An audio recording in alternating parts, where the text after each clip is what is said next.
ইতিহাস রচনা করলো বাংলাদেশ। প্রথমবারের মতন ওডিআই সিরিজে অস্ট্রেলিয়াকে হারালো বাংলাদেশ। এই জয়ের মাধ্যমে বাংলাদেশ প্রথমবারের মতন অস্ট্রেলিয়াকে হারালো।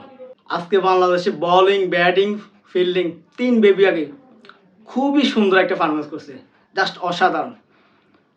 শুরুতে মোস্তাফিজুর রহমান যে দুটো উইকেট নিল,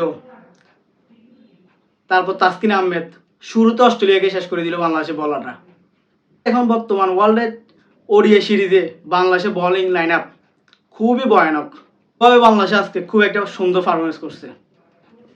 মেহেদী হাসান মিরাজ কি ক্যাপ্টেন ভাই, মাথা ধরে না ভাই। আপনার আগের সিরিজে আপনি যে ব্যাটিং, বোলিং, ফিল্ডিংয়ে অসাধারণ করছে মোস্তাফিজুর হোসেন সৈকত, তারে আপনি আজকে বোলিংয়ে আনলেন না। অস্ট্রেলিয়া একটা পার্টনারশিপে গেলো 100 রানের। আপনি যদি তখন মোস্তাফিজকে আনতেন, তখন একটা ব্যাটু আনি দিতে পারতো মোস্তাফিজ। কিন্তু আপনি অধিনায়ক, মাথা ধরেন আপনি কিভাবে আজকে বাংলাদেশ ম্যাচ জিতে গেছে, সিরিজ জিতে গেছে, কিন্তু এই জিনিসটা রয়ে গেল। মেহেদী হাসান মিরাজ যদি আজকে মোসাদ্দেককে আরও আগে বোলিংয়ে আনতো, তাহলে হতে পারে আজকে অস্ট্রেলিয়ার রান এত রান অস্ট্রেলিয়া করতে পারতো না। যাক, তারপরও এই রানের ভিতরে অস্ট্রেলিয়াকে আটকে দিছে। তো বাংলাদেশের বোলিং আজকে খুবই ভালো হয়েছে। শুরুতে তানজিম তামিম আউট হয়ে গেছে। শম্ভু সরকার, নাজমুল হোসেন শান্ত যে পার্টনারশিপটা আমাদের দলের জন্য খুবই ইম্পর্টেন্ট ছিল।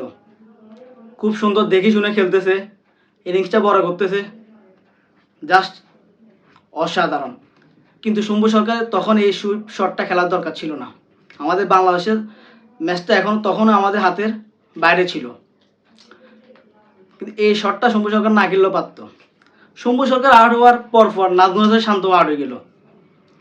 লিটন, তৌহিদ হৃদয় একটা উইকেটটা ধরে খেলছে, কিছুদিন পরে লিটনে আউট হয়ে গেল। ভালো একটা ডেলিভারি ছিল লিটন আউটটা। তারপর তৌহিদ হৃদয়, মোসাদ্দেক হোসেন সৈকত, তিনিও পরপর দুইটা বাউন্ডারি মারছে। পরে আবার বাউন্ডারি মারার কোনো দরকার ছিল না। এই টাইমে এই কুশার মুভমেন্টের সময় আসি মোসাদ্দেক হোসেন সৈকত এই শটটা না খেললেও পারতো, কেন বাংলাদেশ তখন অনেক পিছিয়ে ছিল। মেহেদী হাসান মিরাজ, তৌহিদ হৃদয় অসাধারণ দেখে শুনে খেলছে। অসাধারণ ব্যাটিং পারফরমেন্সের মাধ্যমে বাংলাদেশ ম্যাচটা জিতে নিল। বাংলাদেশ 5 উইকেটে ম্যাচটা জিতে নিল। অনেক অনেক অভিনন্দন বাংলাদেশ টিমকে।